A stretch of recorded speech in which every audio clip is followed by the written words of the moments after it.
दोस्तों बहुत बहुत स्वागत है आपके अपने YouTube चैनल लैबटेक कुमोद पर। जी हाँ दोस्तों, ये प्रवेश से रिलेटेड वीडियो है और पैरामेडिकल कोर्सेज़ के लिए है।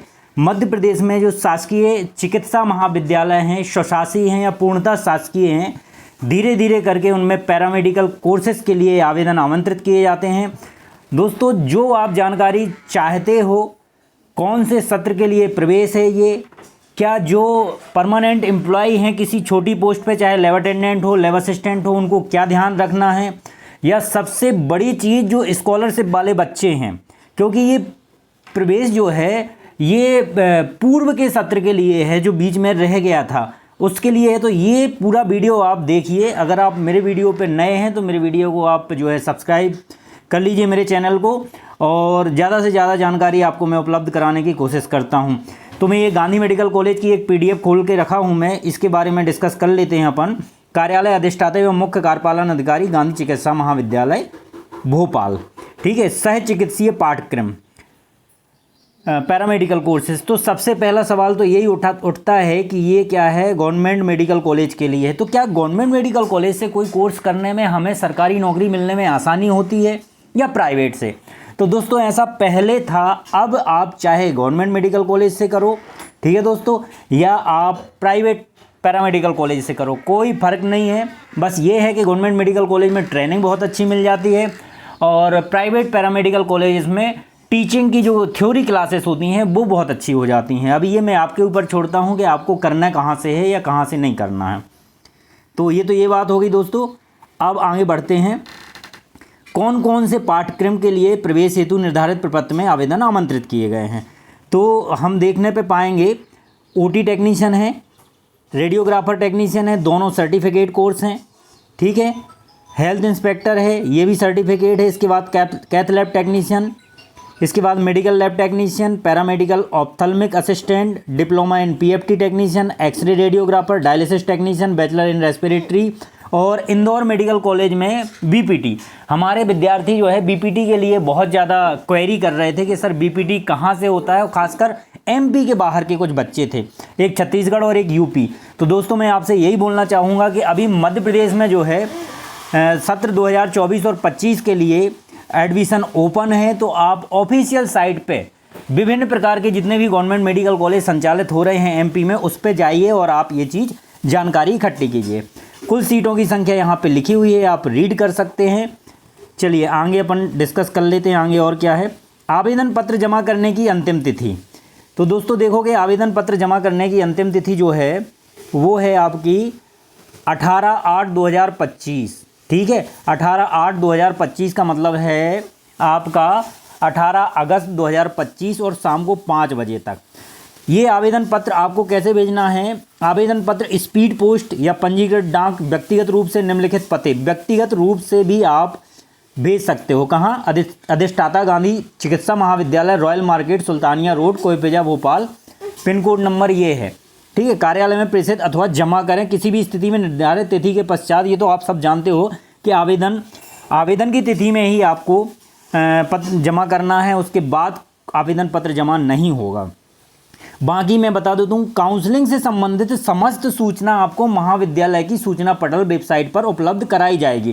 केवल यहाँ की नहीं, जितने भी मेडिकल कॉलेजेस हैं उसकी भी कराई जाएगी। तो अगर जो पैरामेडिकल कोर्सेज के इंटरेस्टेड बच्चे हैं, जिनका नीट में सिलेक्शन नहीं हो पाता है, तो बहुत अच्छे अच्छे कोर्सेज हैं। आजकल डायलिसिस अच्छा है, OT टेक्नीशियंस 1 साल में, और गवर्नमेंट से अगर आप करते हो तो बहुत काम सीखते हो, तो आपकी बहुत प्रायोरिटी मिलती है आपको। तो मैं तो आपको बोलूँगा कि लैब टेक्नीशियन और लैब टेक्नीशियन के समकक्ष अगर कोई कोर्स हमें बहुत अच्छा लगता है तो वो OT टेक्नीशियन है, क्योंकि आप प्राइवेट भी अच्छे से प्राइवेट प्रैक्टिस भी कर सकते हो उसमें, और गवर्नमेंट में तो आपको बहुत ज़्यादा अपॉर्चुनिटी मिलने वाली ही है, चाहे DHS हो चाहे DME हो दोस्तों। चलिए आवेदन शुल्क के बारे में बता दूं मैं आपको। तो आवेदन शुल्क ये जो है ये आपकी 600 रुपये है, बहुत ज़्यादा नहीं है। उसका आपको NEFT, IMPS, UPI ऑनलाइन के माध्यम से आपको जमा करना है संबंधित कॉलेज में। इसके अलावा अकाउंट नंबर दिया हुआ है, IFSC कोड दिया हुआ है। इसकी रिसीप्ट लेना ना भूलें आप, बस इतना रखें कि रिसीप्ट तो बहुत ज़रूरी है आपको। चलिए आगे और देख लेते हैं अपन। ये बाकायदा डीन के साइन हैं, कोऑर्डिनेटर पैरामेडिकल के साइन हैं। विस्तृत विवरण पर नियम उपलब्ध एवं निर्देश शर्तों शायद। तो आरक्षण, वो आरक्षण जो आपको नौकरियों में लागू होता है वही यहाँ पे है। और इसकी फ़ीस दी हुई है, तो फीस के बारे में भी आप देख सकते हैं कि कितनी कितनी फ़ीस है। अब मैं ज़्यादा रीड नहीं करूँगा, लंबा वीडियो हो जाएगा। केवल ये आप देख सकते हैं कि आपका जो सर्टिफिकेट कोर्स है उसकी 19,995 है, और ये 2 किस्तों में जो है डिप्लोमा कोर्सेज़ की फ़ीस है। और ऐसी ही फ़ीस आप बीपीटी की दे सकते हो, कहाँ पे? इंदौर एमजीएम मेडिकल कॉलेज में। चलिए दोस्तों, अध्ययन वर्ष 2 साल का डिप्लोमा कोर्स, 1 साल का सर्टिफिकेट कोर्स और 3 साल का जो है डिग्री कोर्स है। एक चीज़ दी हुई है, ये हमारे बच्चे बहुत ज़्यादा पूछते हैं, ये हाईलाइट कर देता हूँ मैं लाइन। मध्य प्रदेश शासन द्वारा जारी मूल निवासी प्रमाण पत्र होना चाहिए। तो क्या मध्य प्रदेश के बाहर के जो बच्चे हैं, जैसे मैंने बताया आपको, यूपी, राजस्थान और छत्तीसगढ़ के, वो नहीं भर सकते? इसमें भर सकते हैं, बशर्ते प्रथम, द्वितीय और तृतीय काउंसलिंग में केवल और केवल एमपी के बच्चों से ही सीटें भरी जाएंगी। अगर एमपी के बच्चों की सीटों से नहीं भरी जाती हैं, अतिरिक्त सीटें बची हैं, तो फिर आपकी सीटों पर विचार किया जाएगा। ये जानकारी तो थी हमारे मध्य प्रदेश से बाहर के बच्चों की। शैक्षणिक योग्यता 10-2 है। इसमें माध्यमिक प्रणाली से आयोजित जीव विज्ञान विषय समूह में नियमित छात्र के रूप में परीक्षा उत्तीर्ण करने वाले छात्रों को, अगर किसी ने रेगुलर ही किया है तो उसको प्राथमिकता है। अगर रेगुलर नहीं है तो इसके बाद अगर किसी ने प्राइवेट से किया है तो उसको, अगर सीट बचती हैं तो उनको मान्यता दी जाएगी, बशर्ते उनको भी नहीं दिया जाएगा। काउंसलिंग में तृतीय चरण के पश्चात मॉपअप राउंड की कंडिका 5वें अभ्यर्थियों की प्राथमिकता देते हुए दूरस्थ शिक्षण संस्थान या अन्य राज्यों को, पहले ही मैंने आपको बता दिया है, उनको प्राथमिकता दी जाएगी। ठीक है दोस्तों, आगे चलते हैं। 40% आपको चाहिए कम से कम, ठीक है, इससे कम नहीं होना चाहिए, और 33% आपकी वो होना चाहिए। आयु सीमा 17 वर्ष है और 45 वर्ष से अधिक नहीं होना चाहिए। और एक चीज़ और बता दूं, विभागीय जो कर्मचारी उनके यहाँ हैं 10%, उनको भी रिजर्वेशन है। कितना परसेंट है? 10%। इसके अलावा बाकी लोगों के लिए हैं। चलिए आगे देख लेते हैं। चयन प्रक्रिया, चयन प्रक्रिया जानना बच्चों बहुत ज़रूरी है। जीव विज्ञान विषय समूह से उच्चतर माध्यमिक पीसीबी प्राप्त अंकों के आधार पर विकल्प आधारित योग्यता क्रम अनुसार चयन प्रक्रिया संपन्न की जाएगी। यदि एक से ज़्यादा अभ्यर्थियों में प्राप्त अंक समान है तो जीव विज्ञान में रसायन विज्ञान, भौतिक शास्त्र, इनके अंकों को प्राथमिकता दी जाएगी। फिर भी अगर समान अंक आते हैं तो इस कंडीशंस में क्या होगा, जिसकी एज ज़्यादा है, ठीक है, उसको प्राथमिकता दी जाएगी, जैसे नौकरी में दी जाती है। काउंसलिंग के लिए संबंधित सूचना पटल पर आपको समय समय पर सारी जानकारी उपलब्ध कराई जाएगी। कब काउंसलिंग है, सारे मेडिकल कॉलेजेस की बात कर रहा हूँ मैं दोस्तों। चलिए आगे देख लेते हैं। काउंसलिंग के किसी भी चरण में सीट आवंटन के उपरांत किसी भी अन्य पाठ्यक्रम में परिवर्तन, देखो ये मैं मोटा मोटा आपको पूरा बता देता हूँ कि आप ध्यान रखें आपको कोर्स कौन सा करना है। मान लो आपको डायलिसिस करना है, मान लो आपको एक्सरे करना है, ठीक है, या आपका प्रायोरिटी पहले डीएमएलटी है, या प्रायोरिटी आपकी जो है बीपीटी है, फिर डीएमएलटी है, फिर एक्सरे है, फिर ऑप्थल्म टेक्नीशियन है, फिर ओटी टेक्नीशियंस है, तो वो आप ध्यान रखें।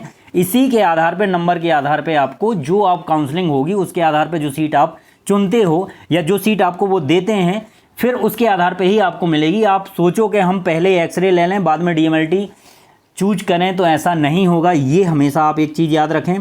कॉशन मनी आपकी 5,000 रुपये जमा होगी, जो आपकी सुरक्षा निधि के रूप में जमा करना होगा। पाठ्यक्रम उत्तीर्ण करने के बाद आपको उसकी जो है वापस कॉशन मनी मिल जाएगी, ठीक है। इसके अलावा बहुत और कुछ जानकारी है। सारे के सारे जो डॉक्यूमेंट्स ओरिजिनल होंगे वो आपसे जमा करा लिए जाएंगे, ठीक है। जमा कराने के बाद बीच में आपको डॉक्यूमेंट नहीं दिए जाएंगे। इससे पहले ही आप 10-10 छाया प्रति अपने पास रखें। हाँ, बहुत ही आवश्यक है, अगर आपको उन ओरिजिनल डॉक्यूमेंट्स की, तो उन ओरिजिनल डॉक्यूमेंट्स की छाया प्रति आपको दी जाएगी 100 रुपये की शुल्क के साथ। तो ऐसा बिल्कुल भी ना करें। स्कॉलरशिप वाला मैंने आपको बता ही दिया है। ध्यान रखें कि जिनको स्कॉलरशिप अगर मिल रही है अभी या मिलने वाली है, बीएससी कर रहे हैं, वो पूरी तरह से स्टॉप कर दें। क्यों? क्योंकि नहीं तो आपको पूरी फीस भरनी पड़ेगी और स्कॉलरशिप आप ऑलरेडी वहाँ बीएससी में ले चुके हैं तो आपको नहीं मिलेगी। ये बात आपको मैं पहले ही क्लियर कर दूँ, ठीक है। आगे आप ये पाठ्यक्रम पूरा दिया हुआ है, आप रीड कर सकते हो।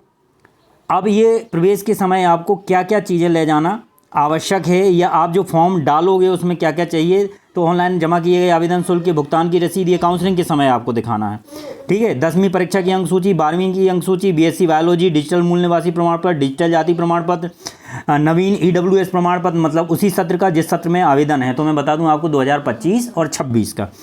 नवीनतम आय प्रमाण पत्र, आईडी प्रूफ के लिए Aadhaar card, voter card, PAN card, passport, परिवार समग्र आईडी, पासपोर्ट साइज के 10 फोटो, अनापत्ति प्रमाण पत्र उन लोगों के लिए जो विभागीय कर्मचारी हैं। और विभागीय कर्मचारी ही पहले एनओसी ले लें, पहले वहाँ पे बता दें, नहीं तो फीस जमा हो गई और आपने एनओसी नहीं ली तो बच्चों आपके पैसे बर्बाद चले जाएंगे।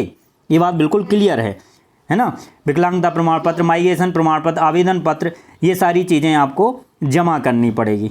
ठीक है, आवेदन पत्र का प्रारूप यहाँ पे दिया हुआ है, मैं आपको बता देता हूँ। गांधी चिकित्सा महाविद्यालय भोपाल सह चिकित्सीय पाठ्यक्रम प्रवेश हेतु आवेदन पत्र।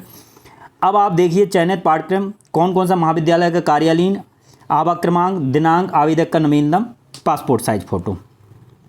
ठीक है, साथ में आवेदन अपना पता, पिता का नाम, जन्म तिथि 10वीं की अंक सूची के अनुसार ही भरें। राशि 600 रुपये का आपको NEFT के माध्यम से करना है। आवेदक का नाम अंग्रेजी के कैपिटल लेटर में बिल्कुल साफ साफ होना चाहिए। आवेदक का नाम हिंदी में होना चाहिए। पिता पति का नाम, माता का नाम, जन्म तिथि, विज्ञापन की दिनांक को आवेदन। आवेदक का लिंग अनारक्षित है, अन्य पिछड़ा वर्ग है, अनुसूचित जाति, अनुसूचित जनजाति है। क्या आप मध्य प्रदेश के मूल निवासी हैं? तो यस।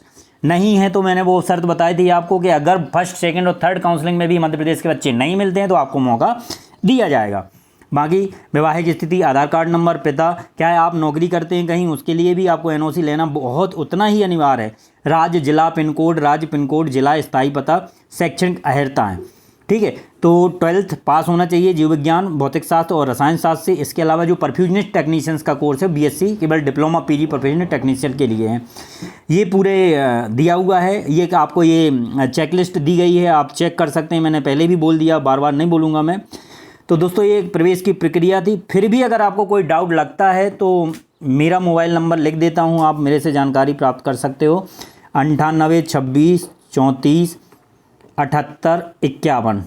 ठीक है दोस्तों, पर्सनल रीजन की वजह से कुछ व्यस्तता के कारण मैं बहुत दिनों से वीडियो नहीं ला पाया हूँ। अब सतत आपको नॉलेजेबल वीडियो, पढ़ाई से रिलेटेड वीडियो मैं आपको प्रोवाइड कराता रहूँगा। सो ऐसे ही वीडियो देखने के लिए दोस्तों मेरे चैनल को लाइक करें, सब्सक्राइब करें, ज़्यादा से ज़्यादा शेयर करें। Thank you friends.